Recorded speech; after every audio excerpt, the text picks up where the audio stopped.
মারাত্মক ভিড়। এই পাটনা লোকমান্য তিলক একটা ট্রেন দিয়েছে, কিন্তু ওঠবার কোনো উপায় নেই। ট্রেনের দরজায় এরকম ভিড়, ওরা যাচ্ছে না।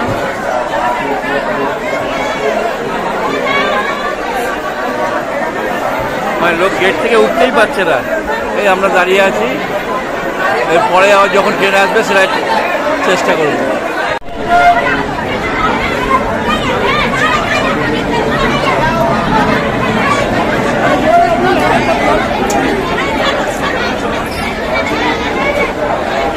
প্রচণ্ড ভিড়,